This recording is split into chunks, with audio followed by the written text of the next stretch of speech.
Hello and welcome back to Processing the Process, where we capture and discuss the technical, psychological, and contextual dynamics that shape the process of creating a work of art in both the performing arts and the business world.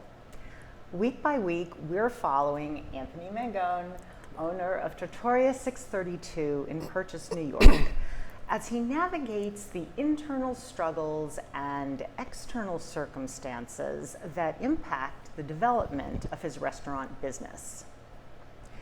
Last week, we learned how Anthony and his staff make Trattoria 632 a go-to destination, make every customer feel special and part of a family, serve the highest quality fresh product, become an integral part of the community, and keep adapting to changing culinary and business trends. We also found out how Anthony and his kitchen staff create the menu.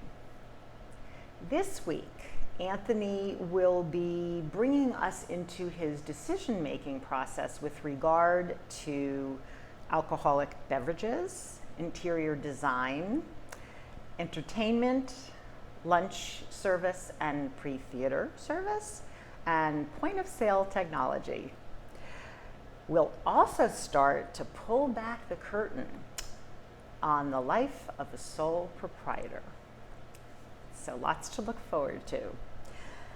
Anthony, how did you compile the wine list, and how did you choose the alcoholic beverages you were going to serve when you first started at the restaurant?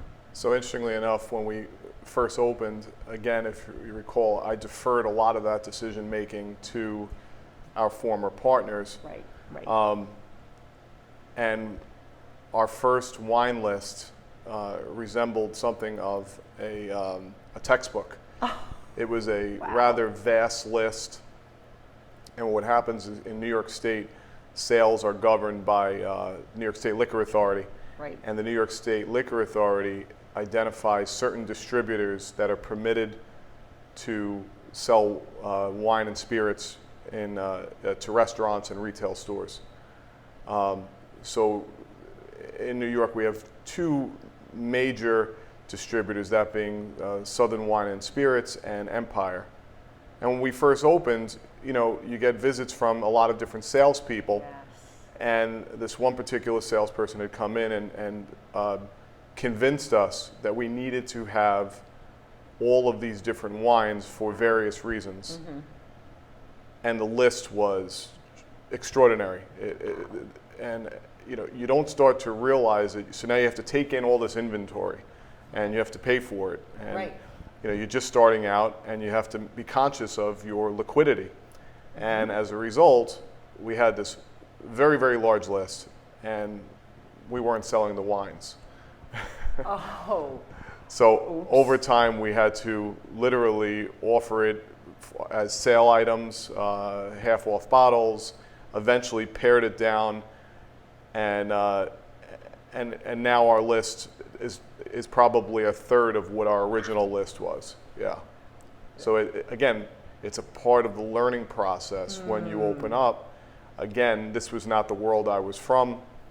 I had relied on people that I thought had known the business, but what I learned was they were equally had an unknown as to what they should do.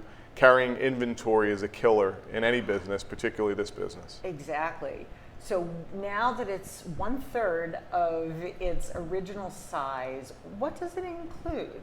So it has, we have obviously an Italian red wine section and an Italian white wine section, and then a California reds comprised of Cabernet, Pinot Noir, and white wines, Chardonnay, Sauvignon Blanc, Rosé now obviously in the summertime, Right.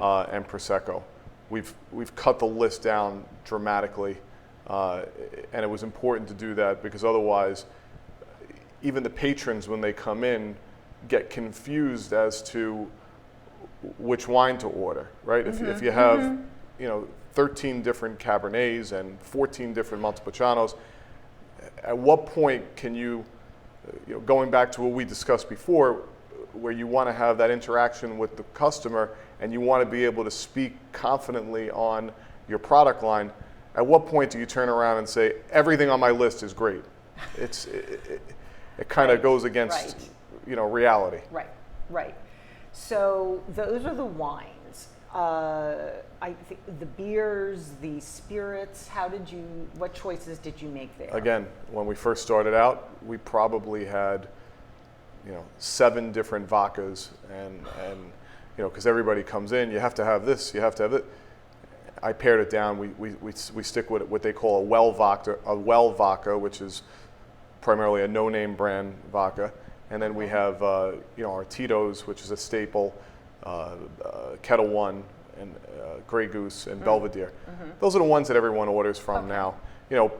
15 years ago, everyone was ordering Absolute, and then there was obviously a shift in the market, and people started to see the saturation of Grey Goose, and Grey Goose became a staple. Then, obviously the other ones followed, and now Tito's is the big staple because of the fact that they did a tremendous job marketing. It's a gluten-free vodka, and that obviously resonates with certain people. With the rest of the spirits, it's again, you have to have your staples that are necessary, but we tend to not try to have so many different brands, because what winds up happening is it just sits there, and there is nothing more frustrating than to see bottles just sit there and never get moved. Which is, as you say, money sitting on the shelf. Dead money. Dead money. I had a specific recollection where we had taken in, again, the salesperson when we first opened said you needed to have this specific brand of whiskey, and it was a reserve whiskey, and we took it in. It was an expensive bottle. The bottle never moved. Wow. And it, again, always being educated by the people that I bring in.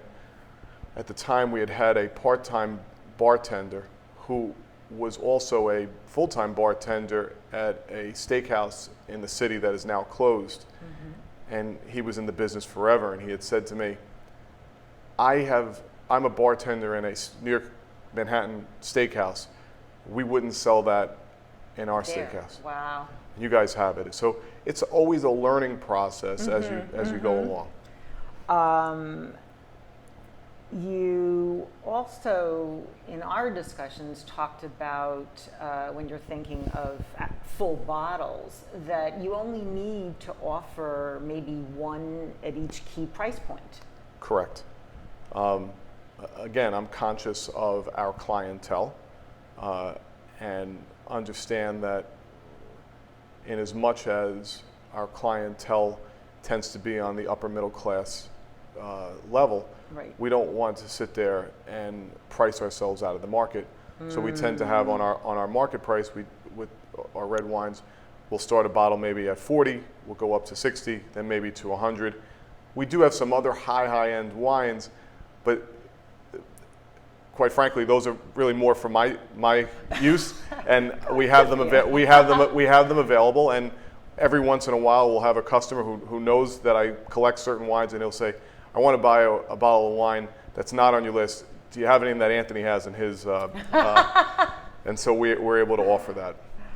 And I found it interesting when you talked to me about the fact that even though this is an affluent clientele, they're not coming to you in your restaurant for the finest wines or the most high-end spirits. Right. Why would they not want that here? Well, again, we don't want to be a special occasion restaurant. We want to be able to cater to someone, as we said last week, 4 or 5 times a week. And so they don't want to go out and maybe spend $200 on a bottle of wine. They'd rather just get a glass. And we tend to be more of a wine by the glass establishment rather than bottles. So we tend to try and keep our inventory low on the bottles of wine that we offer on our list, so that we're not sitting there looking at dead money. And that's really essentially what it is. Exactly. There was another point that you had made in conversation with me that was very interesting, that really had special resonance, I think, since the pandemic, which is that it's the mindset in normal times tends to be, oh, if we're doing well, we can spend freely and so forth. And then something happens where you are really, well, who can imagine a pandemic, but you really learned a lesson from that, you said. The pandemic, I think, was a tremendous teacher to not only the restaurant industry, which really did get devastated, but for many different industries. And in prior years, as I said before, salespeople would come in and they would try and convince you to buy large bulks of certain wines that you pour by the glass, because as you do that, the price of the cases comes down. They offer arrangements where if you take in, say, 50 cases, it may bring the cost of the bottle down 20, 25%, which ultimately raises your profit margin as you're pouring it. So we were engaged in that practice. We have a lot of storage space here, so we were able to buy pallets of our glasses of wine. But then the pandemic hit, and again, it's a once in a lifetime circumstance. Hopefully, we will never see that again. But what you start to realize, particularly when you're looking at an empty restaurant, an empty bar area, people not permitted to come in, you start to look at that inventory and you start to recalibrate. And you start to say to yourself, you need to become more conscious of how you go about doing things in the future. And so now as we start to come out of the pandemic, you become leery of that extra spending. And the only thing I could probably use as an equivalent would probably be our senior community who lived during the Great Depression, and it seemed that they tended to be more frugal, knowing that they had lived through such a catastrophic period of time where economically people were so devastated. And I think that is what you will see, particularly in this industry, where it used to be easy to just turn around and say, yeah, well, it's wine that we're going to pour by the glass. Yeah, I don't mind if we'll take in 50 cases. You start to think about it after the fact, and you say, you know what, I'm going to be a little more conscious going forward. Going forward, absolutely. How would you describe the impact of the bar and your bartenders? We're blessed. We have 3 great bartenders here. Each one of them feed off of each other's energy. And they all work well with one another as a result of each person bringing in certain customers that have enjoyed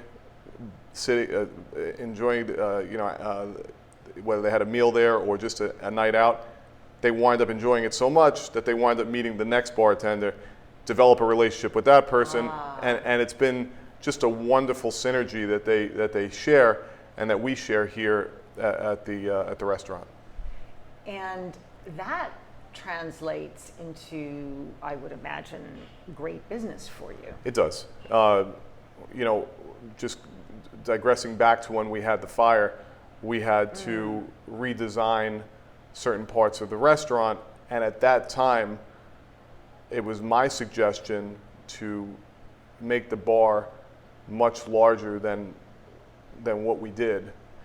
Unfortunately, my partners weren't in agreement, and I wanted to do a square bar, and we didn't.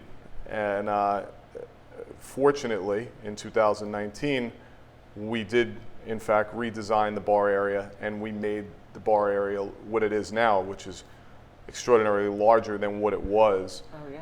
And it's only been a tremendous success all along. We wish we could have made it bigger. Unfortunately, we have certain constraints within the footprint. We couldn't do that, but it has become the center of our universe here. As far as people, when they come in, they're greeted warmly by whoever the bartender is, and they tend to want to sit there And the most disturbing thing for me is that when we run out of seats. I heard, yes. Yeah, so yes. it is unfortunate, but we're only confined to what we can do. Exactly. When you did the renovation, what percentage did your revenue increase at the bar? Specifically, I believe the price per person went up almost 20%. Yeah. Wow. And that's significant. What it meant was the price, when I say price per person, it's the amount of spend that the person is spending at that seat. It means that they're staying longer. They're enjoying themselves longer. Right. It's not a matter of necessarily more customers, which of course there were more seats. It was the average spend per person that had gone up at least 20%. And that to me was significant because that tells me that they were staying longer because they were enjoying the confines. And I think that's important. And it seems to me to fit in with your overall philosophy of creating this warm, welcoming, family-centric place where people want to come and come back.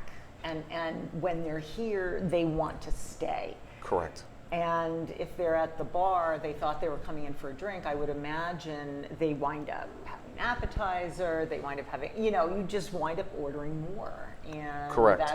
That's in keeping, it sounds like, with your overall philosophy. Yes. And again, having the pizza availability, having a warm and friendly staff and team is inviting for people where they may want to stop in for lunch and grab a beer and a slice and know that they're going to have a comfortable afternoon. Yes. And then still be able to come back at nighttime and perhaps listen to our live entertainment on the nights that we offer live entertainment. So it really has become, as I said, the center of the universe here in terms of how people interact with one another. And it's just done tremendously since we did it. That's fantastic. In terms of interior design, you inherited Trattoria's tavern type look. What types of changes have you made? And you started to tell us, of course, about the big renovation of the bar. And what changes would you like to make moving forward? I'd like to make it bigger. Unfortunately, because of our zoning here in the town of Harrison, we're confined to not be able to increase the floor area, which is fine. So you start to figure out ways to make improvements. I believe probably within the next 6 months or so, we'll be probably expanding our outdoor seating somewhat. Right. That is something that I would really want to do, make it a little bit more inviting. Obviously in our party room, we've made certain renovations to make it more appealing for customers. But I do have desires to increase our outdoor seating, particularly as a result of what we learned during the pandemic. Exactly. I think people, irrespective of when this pandemic is finally over, I think people have found a new joy in sitting outside. I agree, personally. Right. You started to mention the band. Can you tell us what types of entertainment you've offered over the years and where you're at with that now? Sure. So, we have, when you're operating a business, you have to, a lot of times it's a hunt and peck, and you have to try and find what will resonate best. So one of the things that we were blessed with is based on our close proximity to SUNY Purchase, is we, for a period of time, and we'd love to get back to it now that the students are coming back, we had the jazz department would come in on Monday evenings, and we would have the students come in and they would have open mic nights. Wow. And I have to tell you, what a bunch of talented young people. And it was great because the president of SUNY would come, and different members of their teachers and professors would come and watch the students play. Wow. And that same group that came in, that started, still stays in touch with Des, and they're now playing all across Europe. Maybe now it's been slowed down as a result of the pandemic, but they were playing across Europe after they graduated. So, it is, again, it's something that is appealing, and it makes us feel good to know that maybe one day we did give them their start, right? And on Monday nights, it was great. A Monday night is a traditionally slow night in the restaurant business. But now all of a sudden people hear, well, you have jazz on Monday night, and you started to see these different groups of people that would come in and that they had a real desire for jazz. Wow. And it was great because the students would come in.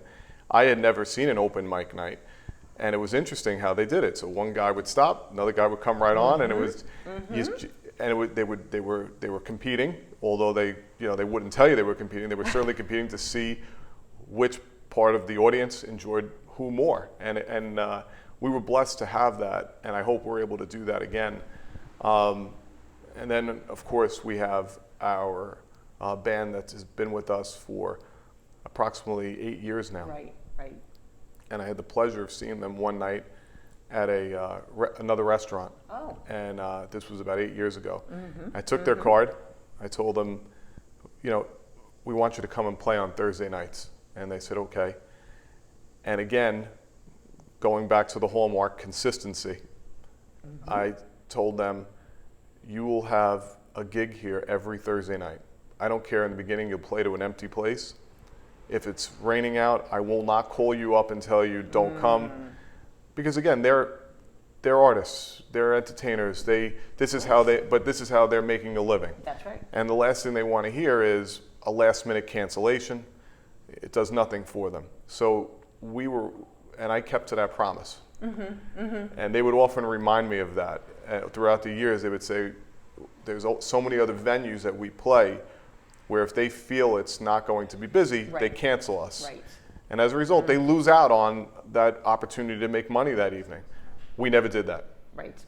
Absent a blizzard, obviously, where they couldn't make it, Right. we kept to our word. And as a result, we built up a tremendous customer base from it. Wow. And again, go right back to it. They would come for the entertainment. They would enjoy the food. Next thing you know, they're coming back during the week. They're booking a party. Right. So as a result of them coming and having a great time that evening, the trickle-down effect was tremendous. Exactly. In thinking about lunch time and pre-theater time, how, from your perspective, does service during those periods of time differ from dinner? So, again, based on our proximity, we have a tremendous venue here because of the corporate that's in the area. Right. So we do a very, very busy lunch, but I also have to be cognizant of the patrons that are coming at lunchtime. Right. They don't have all the time in the world. They have to get back. They likely have an hour. And so I've had to explain to our team that when they come in, it can't be a long story. They have to. You need to be able to take their order quickly. They need to get the food out quickly, so that they can enjoy themselves within the time period that they're there. The last thing they want to be doing is sweating, knowing that they have to get back to work. Right. And we try to fit them into that 45-minute time period where they're going to come in, sit down, eat, and be able to get out of here in 45 minutes. Same holds true with the pre-theater. Right. So, again, we are blessed to have the SUNY Performing Arts across the street. They have the theater over there. And we, each season, get a copy of their schedule prior to them administering it. They give it to us now because we've become friendly with them, and they know that we want to make sure that if they're coming to the show that evening, that nobody walks in late, that they're able to get there on time. Right. And we schedule accordingly. So there are certain shows that we know now, and going back to what I told you when I wrote my report for everybody, was I would look at that schedule and say, this is where you're going to be overly burdened because it's a show that's probably going to generate 800 guests that evening. And when there's a show that has 800 spectators going, it means that we're going to be really busy before time because of our close proximity, because we've been servicing that community for such a long time.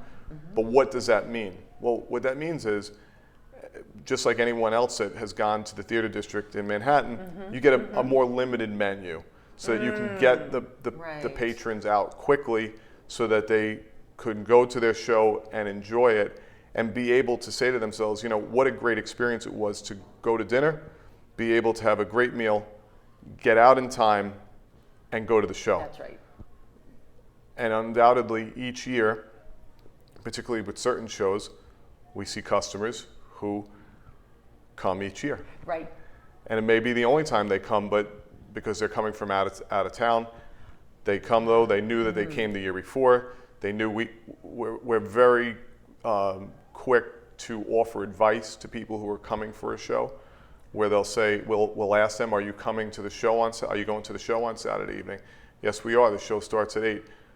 We wanted to come at 6:45, and we tell them, look, we don't want you to have a bad experience. 6:45, you're going to be cutting it really close. You know, we don't have any pre-made dishes here. We cook everything from scratch, so we would suggest that you don't come any later than 6:30 or 6:15. And I can't begin to tell you how many times people have said, that was such a great suggestion. Right.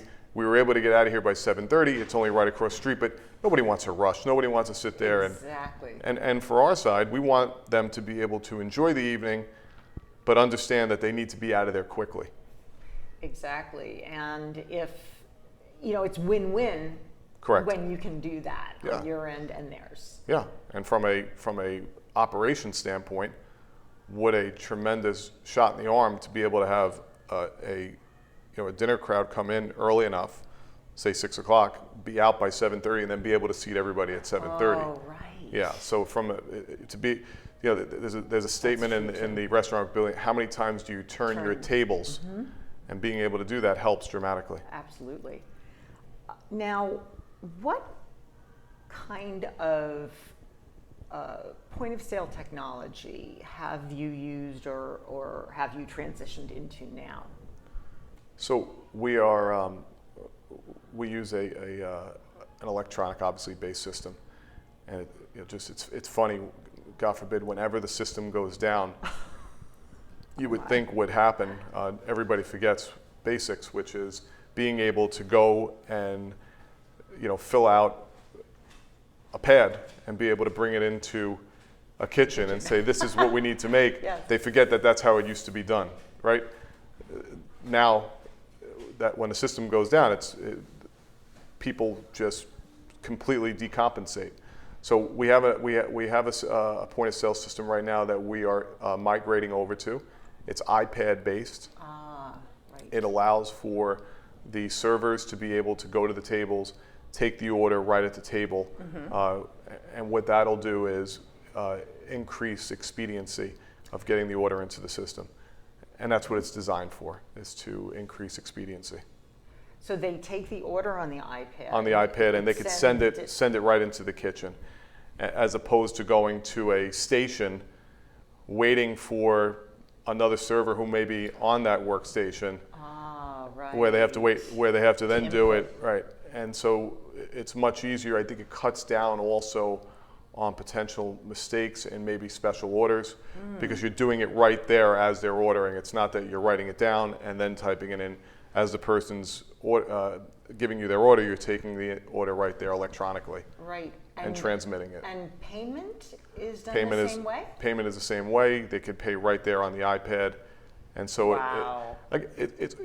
it was a decision that we knew we had to make. We had to upgrade our technology. But as a result of the pandemic and looking at what people were trying to accomplish, meaning contactless, being able to take their credit card out, maybe not handing it to someone else, and being able to insert it right there into the iPad. I think it all works together for our expediency purposes, and I think it's also gives the customer a little bit more comfort. That's fantastic. Yes. Now, it's like I'm thinking pulling back the curtain on The Wizard of Oz, right? Yeah. Pulling back the curtain on the life of a sole proprietor. Now, you may recall that when we were comparing the environment in which a politician operates and the environment in which a restaurateur operates, and found that they are extremely similar, we learned that the atmosphere is very intense, fast-paced. You've got to address constantly shifting challenges. You're always multitasking. You're problem-solving moment to moment, and ultimately trying to satisfy the public. And Anthony, this is especially true for you as a sole proprietor. So you're involved in every aspect of the business. You need to wear multiple hats and juggle a huge number of responsibilities. So, in my mind, you're a maestro of sorts, coordinating all the moving parts. So do you think that your ability to see the big picture and focus on details, that enables you to identify every puzzle piece and how they fit together? It's a juggling act that you have to make look seamless. But ultimately,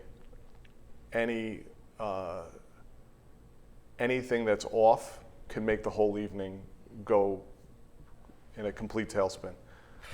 I tell people, you want to see a restaurant in complete chaos, have the dishwasher call in sick on a weekend, and you'll see chaos. Wow. But what I believe I possess is to be able to compartmentalize issues and be able to deal with them on an as-needed basis. That comes in any business. You have to be able to figure out problem solving and not be able to get knocked down, meaning don't let it drain you so that you're sitting there and only focused on that particular problem at the moment. And it happens too often in a business like this, which is so detail oriented. Yeah. And you can't let it happen to you. More importantly, what you can't let happen is you can't allow yourself to become overwhelmed by it where your guests see it. Yeah. Right.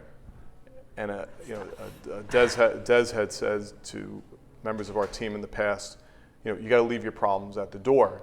And I always thought that was just such a great way of saying things, because you're on stage, and the last thing somebody wants to see is somebody who's panicked or someone who maybe not having the best day. And let's face it, we all have them. I had a lot of them in the past. And it would have been to the detriment of the restaurant, and it would have been rude to our customers if I was bringing in my problems every day and they were seeing that happen. So on a regular basis, on an everyday basis, we have to be on game. It's showtime, and we need to make sure that that everything runs efficiently, accordingly the way it's supposed to. And if something is teetering, I try to make sure that I'm there to pick it up before it happens. Just quickly, last evening we had a busy evening.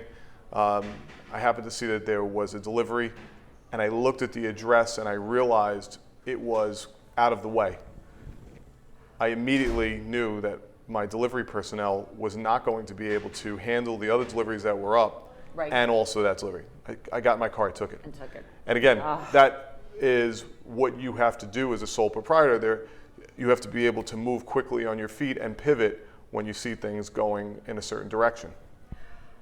How long did it take you to figure out how to prioritize things when you're not only dealing with one challenge, but multiple challenges that are coming at you at the same time. How do you figure out how to prioritize and what to do?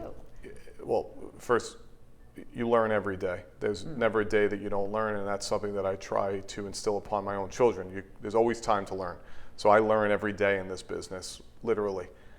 And I think I probably started to come into my own when I was forced to do it, when I realized that the business was suffering as a result of poor management. And it became looking at changing each station, and then at that time saying, let me learn what the choke points are in each station, figure it out, so that I knew when there was going to be a problem now. Remember, I came into a business that I knew nothing about. Yeah. Right. So I had to figure those choke points out. And once I was able to figure those choke points out, now it becomes easy to determine when there's an overload somewhere or there's going to be a problem somewhere, how to address that issue. And how that issue can really spread quickly if you don't deal with it at that particular time. So, as I said, we have a lot of moving parts here on the delivery side. You know, you have a full service bar, you have customers that you have to deal with. You have to be able to adapt quickly and be able to identify where you see a problem. And I think as we learned in previous videocasts, your time as a politician was phenomenal preparation for that very way of operating. Without a doubt, because you're constantly dealing in chaos, and that's what this is. This is controlled chaos. It is. Wow. Because there are so many things that need to go right in order for it to be work. A good experience. So many different things, so many different, so much personnel. Everything has to work as it should, otherwise it will not be the experience that somebody wanted. Well, given that, do you think that you can delegate effectively, and how do you avoid micromanaging? So I had to learn the process. And in the beginning it was long hours. I think I said we shop every day here. I do the shopping. Right. So in many days like today, my day started at 6 a.m. And it used to be that I would do the 6 a.m. shop, be here for opening until closing, because I had to learn the process. Over time, I've gotten much better at delegating responsibilities, particularly during the pandemic, where I had to figure out how to pivot. I was able to start to delegate to the very capable and able people that are part of our team. So now I'm able to delegate certain ordering responsibilities, dealing with certain customers who are going to be booking parties. I'm able to say, hey, you know, that there is a responsibility that is now going to go onto your purview, and they handle it. Ultimately, they will bring what their suggestions are in terms of ordering or a menu for a party, and I'll be the final sign-off on it. But I'm able to streamline a lot of that process instead of me sitting there and figuring it out and doing it all. How can you, or I should say, it seems like you're comfortable with it now, but I would think as the owner, I mean, the buck still stops here, literally and figuratively. Yes. Even if you're delegating effectively, is it clear to you what things you and only you can be responsible for, and what really can't go to anyone else? I would imagine that if I was a much bigger operation and I had multiple locations, I would be able to delegate some of the spending power to someone else. But ultimately, when you are a sole proprietor, it is essentially your checkbook. Yeah. And you have to be careful on how money is spent in that checkbook, because this is a business that the costs can run away real quickly. As I said to you, we started out with a wine list that looked like a textbook. Right. And so ultimately the buck does stop with me when it comes to spending, and I have to reel it in sometimes and explain my reasoning as to why we're not going to purchase something that was brought to me by one of our team who suggested that we buy this. And I give them the reasoning behind it, and I explain to them that it's unnecessary and it doesn't move. It may be a product that does not move with the same velocity as another product, and that's why I don't want to keep it or keep too much of it on a shelf somewhere. But you must pay attention, because if you don't, it is a business that will devour you when it comes to costs. Which leads me into my next and final question. I think, as happens with many sole proprietor businesses dealing with the public, business tends to decrease when you are not present. So how do you deal with this reality? And do you think it is kind of seductive or a burden? I would probably say it's a little of both.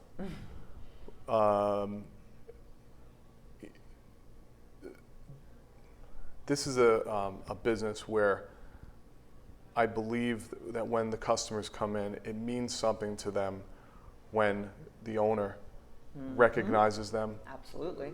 Is able to interact with them, inquire about their well-being, and understand certain aspects of their life that shows that there is whether it be compassion or just general well-being, inquiring about their well-being, knowing that they're engaged in a certain type of business and making those inquiries, I think makes someone feel that there is a personal connection. Right. I explained, I think last week, the pleasure that we have in terms of, a young lady who I saw her from when she learned how to first ride a bike. I saw her before her bat mitzvah, and now she's a high school student. And when you're able to have that dialogue with a customer who now essentially is a friend, I think makes that person feel wanted and wants to come back. So it's a blessing and a curse at times, though. It's a blessing and a curse, because as a result of developing that type of relationship with our base, invariably what happens is people will come in and we could have a full house, or we're fully committed for the evening, and they'll say, I need a reservation for 7:30. And whoever answered the phone says, well, we're fully committed this evening. They say, no, I'm a friend of Anthony. And right. they want there's times where my team wants to strangle me, because I'll sit there and I'll say, we got to make it happen. And they'll look at me and they'll say, well, where do you want us to do it? Here's the floor plan for the night. How are we going to make it happen? I said, we'll figure it out. We always do. Now, wow. I obviously don't want to put an undue amount of pressure on the kitchen and the rest of our team, but it's being able to recognize that that person expects, there is an expectation when they're saying, I know Anthony. And the message really is, I would think that based on my relationship with him, right. he would want me to come to you this evening and he would make it happen. So can you please inquire as to whether or not he can do something for me? And that's what I read from it when someone makes that statement. Yes. And I don't think there's anything wrong with it. I think that there's a better message that comes out of that, which is they feel that they are close enough to me that they can make that request. And I feel honored that they feel that way. So I have to figure out how to make the request happen. And it is, so as I said before, it's a blessing and a curse in that you have to try and appease everybody, and it's not easy. It's not easy to do. Well, I'm thinking how when in the first years you were here all the time, every day. Yes. And I remember you're telling me that those kinds of hours and ways of operating are simply not sustainable long term. So if you literally physically cannot be here all the time, what do you do? You have to have trust and confidence in the team that you have around you. So in as much as you have the trust and confidence, you're constantly thinking about it. So there's never really a day off. That's a misnomer. Yeah, that's a misnomer. But you do know that there is a team here that has shown that they have the propensity to perform. They've done it time in and time out, and you have to have a certain amount of trust and confidence. It's not easily gained. It's not easily had, but over time, you're able to observe and you're able to see that it will work. And no more proof positive than I wasn't here for a year, and it worked. Right. Come to think of it. Right. So it would be, Right. but because you understand that it is your responsibility at the end of the day, you still always have that angst that you want to make sure it's running appropriately. Again, as I said before, I'm always willing to learn, and as a result, I will constantly make inquiries with friends of mine that are in the industry just to kind of play it off them, just so that I know, am I doing everything right? And that's what I guess keeps us motivated, so to speak. Sure.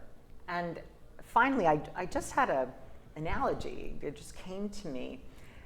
When you have tickets to a Broadway show, particularly one that is very star-driven, let's say, or there's a very well-known actor or actress in the main role, and so many people are coming to see the show primarily because of that one person. And then, they have certain times that they're off. Yes. And there's a lot of disappointment. Yes. Or even if you're going to ABT and you're looking forward to seeing one of the dancers that you love in the principal role, and that dancer cannot or is not dancing that night.